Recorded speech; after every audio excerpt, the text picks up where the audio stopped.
Hi, I welcome you all to our channel Logical Leap. So, right now we are discussing the theme of this economic and regional disparities within UP, and this is the first PYQ that we are going to write it or we are going to solve.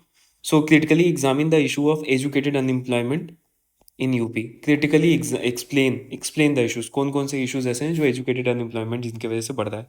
अब यहाँ पे educated unemployment की बात की है तो सबसे पहले हम लोगों को अनएम्प्लॉयमेंट या एम्प्लॉयमेंट से रिलेटेड जो भी चीज़ें हैं वो देखना है कि एम्प्लॉयमेंट मिलती कैसे है।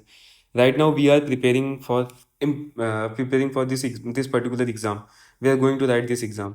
अगर let suppose that you got graduate you become graduate and there was a private company, there was a private firm जिसके लिए जो रिक्वायरमेंट आपकी स्किल रिक्वायरमेंट थी, सेम वर्क उसके पास अवेलेबल था, आप गए, आपको बहुत आसानी से वहाँ पे एम्प्लॉयमेंट मिल गया, बात खत्म हो गई।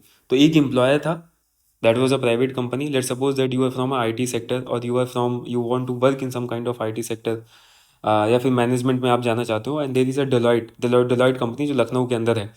And once you apply to that company and they see that okay, he or she is qualified for this our job, our requirement, and they take you as the as an employee. तो एक तो employ हो गया, job की availability हो गई और आपके जो स्किल सेट था वो। Let suppose this particular company Deloitte is there, but global market में रिसेशन चल रहा है। US से कुछ फर्म जो इसको काम देती थी अब उतना काम इसको नहीं मिल रहा है, तो उसमें एक और प्लेयर आ गया, दैट इज़ योर इंटरनेशनल, मतलब इंटरनेशनली जो चीज़ें एसोसिएटेड है उसके साथ में, क्योंकि अब ग्लोबलाइज वर्ल्ड है।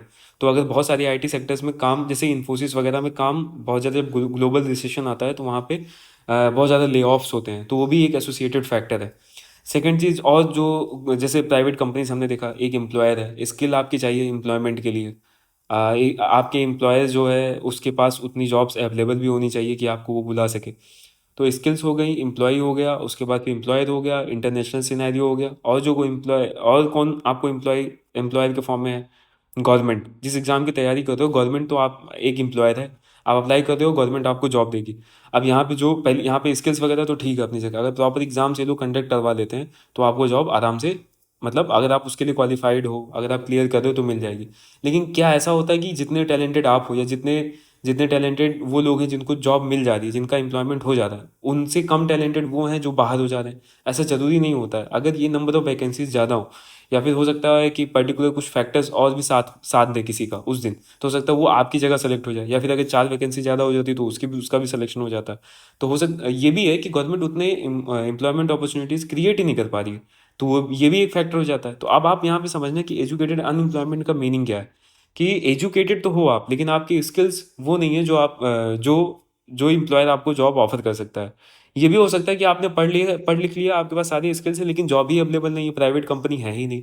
ये भी हो सकता है कि आपने पढ़ लिख लिया, आपने एग्जाम तो दे दिया, लेकिन बाद में पता लगा कि कुछ करप्शन का केस हो गया, पेपर लीक हो गया, तो उसकी वजह से आपका साल भर पूरा ईयर लॉन्ग टाइम वेस्ट हो गया। तो इस तरीके से आपको सोचना है यहाँ पे। आपको खुद को अपने आप को उस जगह पे रखना है, कनेक्ट करना है कि क्या कौन कौन एम्प्लॉयमेंट के सेक्टर में कौन कौन हो सकते हैं लोग, और उसके हिसाब से किस तरीके से एम्प्लॉयमेंट के ऊपर असर पड़ेगा। तो एजुकेटेड अनएम्प्लॉयमेंट के ऊपर लिखना है, क्रिटिकली एक्सप्लेन करना है इशू को। तो मैंने लिख दिया यहाँ पे, UP despite having the largest youth population and significant progress in education access faces a severe crisis of educated unemployment. तो एक सिंपल सा मैंने इंट्रोडक्शन यहाँ पे बना के लिख दिया। दो मैं जनरली लिख लेता हूँ जिससे मेरा कंटेंट रिच रहे, मेरे आंसर्स वगैरह। Status of educated unemployment in UP क्या है as of now? Educated unemployment as पर PLFS, periodic labour force survey. अब यहाँ से आपको थोड़ा ध्यान देना चालू करना पड़ेगा कि कैसे आप अपने आंसर्स को इनरिच करते हो, कैसे आप वैल्यू ऐड करते हो। पीरियोडिक लेबर फोर्स सर्वे का मैंने नाम लिख दिया। Approximately 8% among youth with higher education qualification unemployment है, अनएम्प्लॉयड है। 8% यूथ्स ऐसे हैं जो हायर एजुकेशन एंड क्वालिफिकेशन तो है लेकिन फिर भी अनएम्प्लॉयड है। 20 लाख ग्रेजुएट्स ऐसे हैं जो हर साल produce annually in the state, yet a large proportion remains unemployed due to job market saturation and skill gap। Job market saturation एक अच्छा कीवर्ड है, स्किल गैप तो आप बहुत आसानी से लिख सकते हो। अब आपके लिए एक नया कीवर्ड मिल गया, जॉब मार्केट सेचुरेशन। वीडियोस को रिपीट करते जाना और आपको समझ में आएगा कि किस तरीके से एक, मतलब अपने आप को रेडी करना है एग्जाम के लिए। PLFS का नाम लिखा मैंने, PLFS सर्वे का नाम लिखा और बताया कि 8% अमंग यूथ जो हैं वो एजुकेशन क्वालिफिकेशन के बाद भी अनएम्प्लॉयड है। 20 लाख ग्रेजुएट्स हर साल निकलते हैं फिर भी जॉब मार्केट सेचुरेशन और स्किल गैप की वजह से अनएम्प्लॉयड है।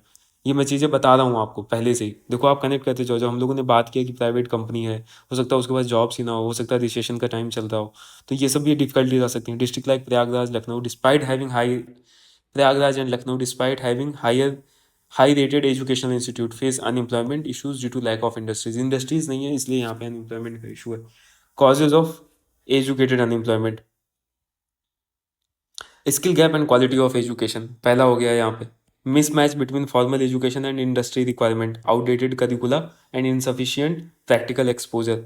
ये पहला पॉइंट हो गया skill gap and quality of education. मैंने फ्रेमवर्क पहले ही आपको क्लियर कर दिया, इसलिए यहाँ पे कुछ भी याद करने की ज़रूरत नहीं है, हमको फ्रेमवर्क के अंदर फिट करना है। एक पर्सन को आप इमेजिन करो, दिस इज पर्सन एक्स, जो कि इसके पास जॉब के लिए क्या चीज़ें चाहिए, एक स्किल इसको होना चाहिए तभी जॉब मिलेगी, और अच्छा एजुकेशन इसके पास होना चाहिए। मान लो कि आपको यहाँ पे रिसेप्शन वगैरह का कोई जॉब मिल रहा हो, या फिर होटल मैनेजमेंट का कोई जॉब मिल रहा हो, और पर्सन के पास अच्छी कम्युनिकेशन, एमबीए की डिग्री तो है लेकिन कम्युनिकेशन स्किल्स उसकी अच्छी नहीं है, प्रेजेंटेशन उसका अच्छा नहीं है, खुद को कैरी नहीं कर पा रहा अच्छे से, तो वो भी तो एक प्रॉब्लम है कि आपके पास स्किल्स ही नहीं है, सॉफ्ट सॉफ्ट स्किल्स ही नहीं है उस जॉब के लिए।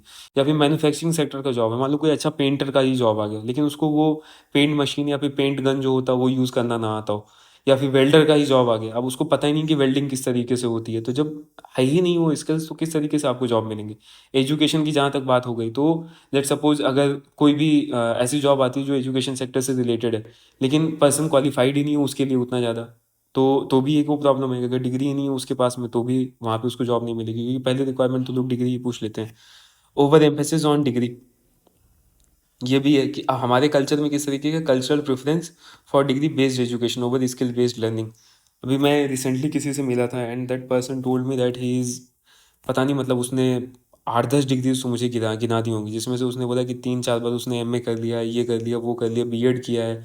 अब डिग्री पे इतना एम्फेसिस है and that person was really really like, बहुत ही प्राउड था कि मैंने इतने कोर्सेज कर रखे हैं, बट जॉब नहीं अवेलेबल है उस तरीके से।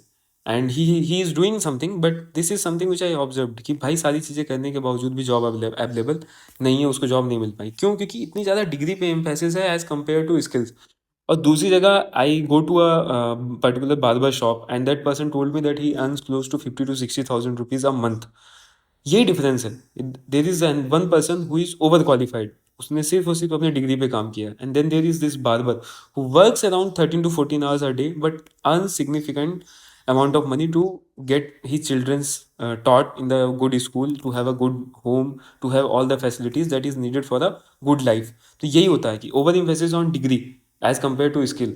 यहाँ पे आप जाओगे तो एक अच्छा मतलब स्क्रू ड्राइवर को बनाने वाला, मैन्युफैक्चर करने वाली कंपनी नहीं मिल पाएगी, एक अच्छी पेन या फिर स्टेशनरी मैन्युफैक्चरिंग कंपनी अच्छे से नहीं मिल पाएगी यहाँ पे।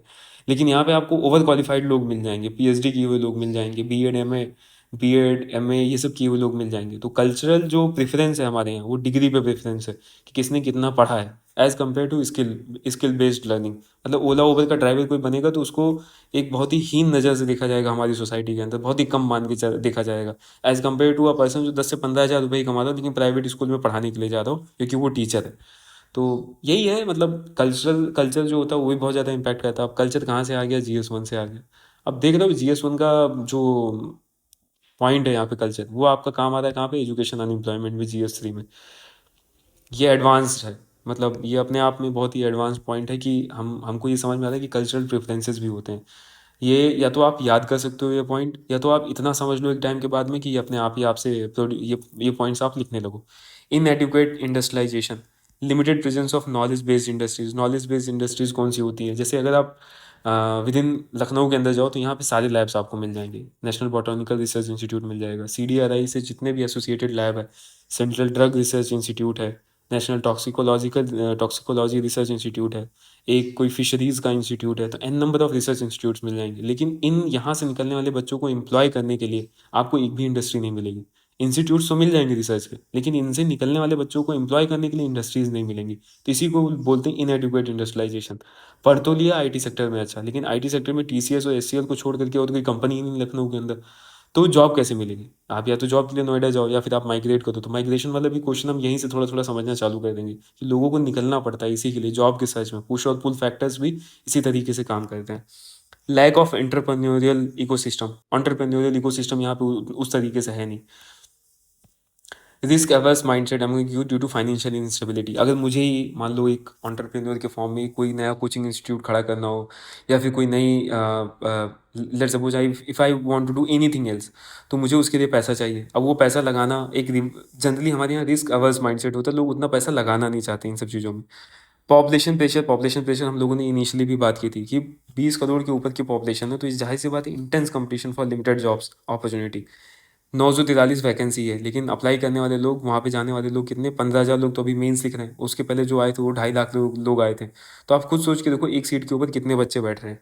Poor collaboration between education and employment, वो lack of coordination between educational institution and industries for placement, lack of internship on the job training opportunities. अब यहाँ पे जो मैंने इनिशियली पॉइंट आपके साथ डिस्कस किया, वही पॉइंट यहाँ पे घूम फिर के आ रहे हैं कि हमको एक पर्सन को एज्यूम करना है, एक पर्सन को देखना है कि जो जॉब मार्केट में जा रहा है, लेकिन उसके लिए क्या क्या चीज़ें चाहिए। जो पढ़ के जा रहा है वो काम अवेलेबल नहीं है, या फिर जो काम अवेलेबल है उसकी पढ़ाई उसको नहीं आती है। अगर उसको एंटरप्रेन्योर बनना है तो अपने पैसे नहीं खर्च करने हैं उसको, एक रिस्क अवर्स माइंडसेट है। कल्चरल प्रेफरेंस डिग्री को एज कम्पेयर टू स्किल्स के ऊपर, पॉपुलेशन इतनी ज़्यादा है कि 4 नौकरी निकल रही हैं, 4 लाख लोग अप्लाई करने वाले हैं। तो यही सारी चीज़ें हैं, डे टू डे लाइफ की चीज़ें हैं, जो एक जो एजुकेटेड अनएम्प्लॉयमेंट को बढ़ावा दे रही है।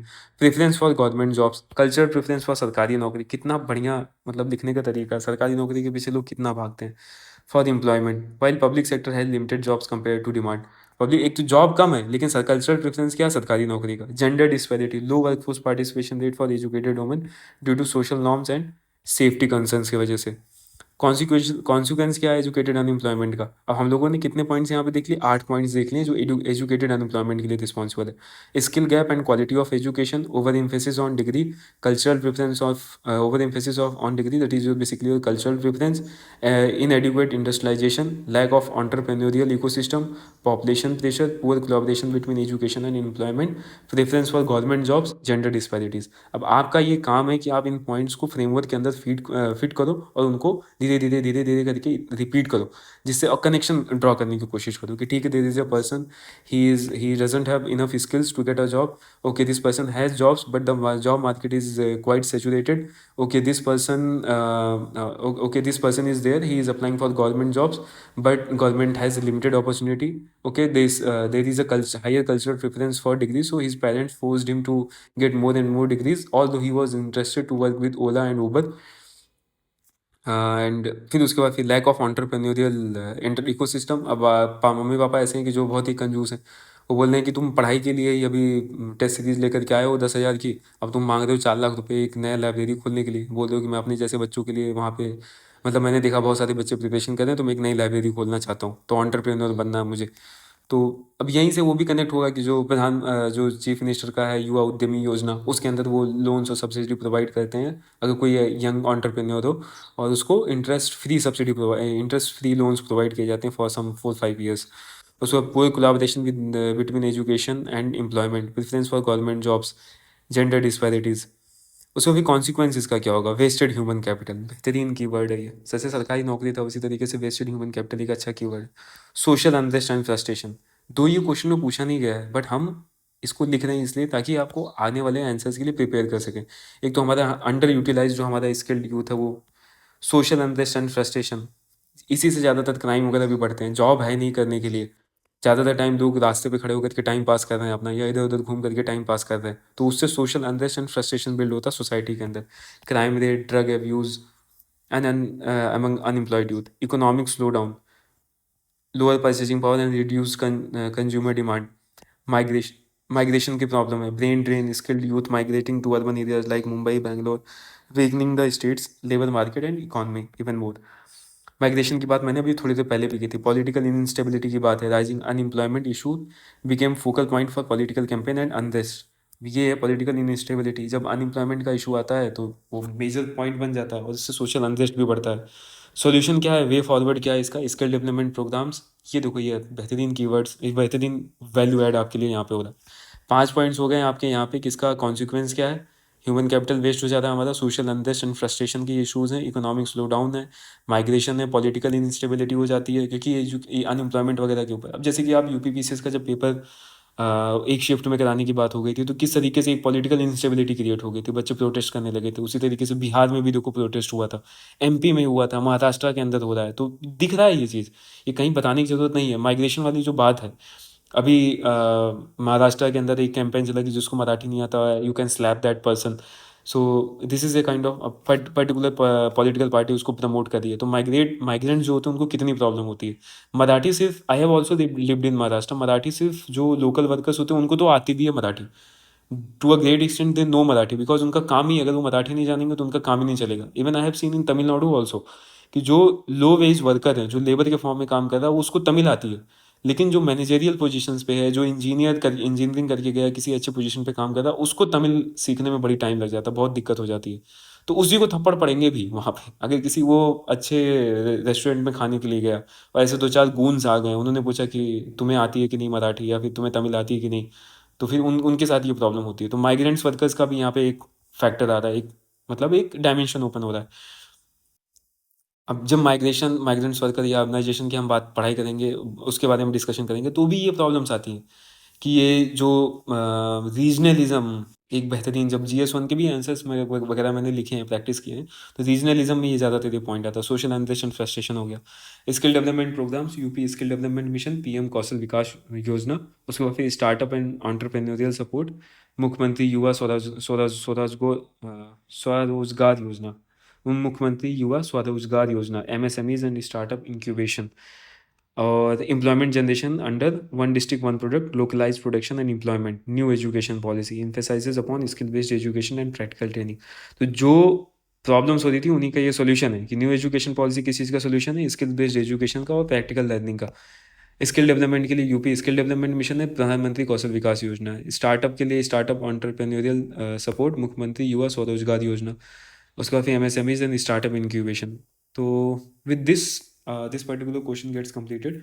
Soon I will bring the other videos while completing the other questions as well. Thank you for watching.